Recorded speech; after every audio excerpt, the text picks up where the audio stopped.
Question 13, we've got this guy playing two games. They're independent of each other, so game B is started in exactly the same conditions as game A. And we're given the probability that he gets two games, and we're asked to find the probability that he wins only one of the two games he plays.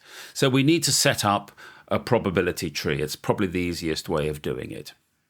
There's a probability tree of the information we've got so far. The probability of win-win happening is 9/25. Now we've got to incorporate this statement. The probability of winning in game B, which is this leg here, is 4 times greater than this leg here, losing game A. So if this is X, this branch is 4X. Filling in things that we can fill in, now we know those facts.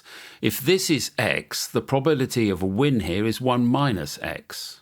And if this is 4X, this is 1 minus 4X.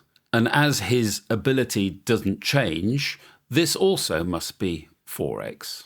And this is also 1 minus 4X. So we now know all the probabilities in the tree that will get us to the destinations. So let's first of all use the win-win with its answer to find out what X is. So I've got that 1 minus X itself multiplied by 4X must be equal to 9/25. So therefore, multiplying this out, I get 4X minus 4X squared is equal to 9/25.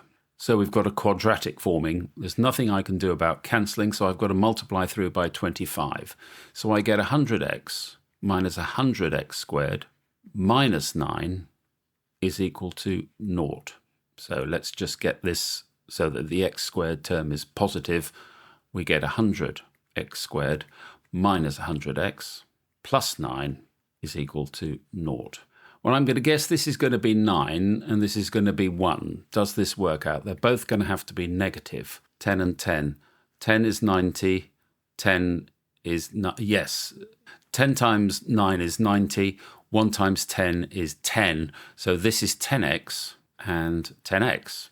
Again, if that doesn't appear quite quickly, use the quadratic formula.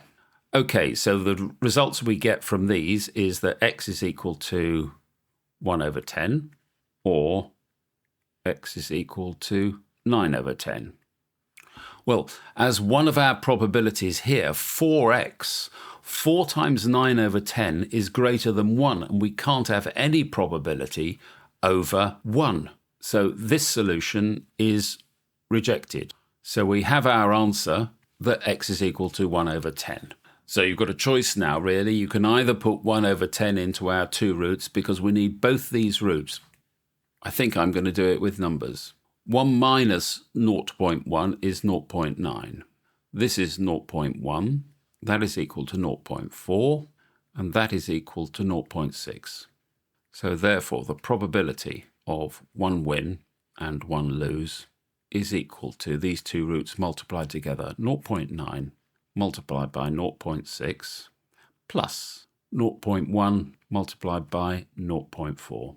This is 0.54, and this is equal to 0.04, and that is equal to 0.58. And that is your answer.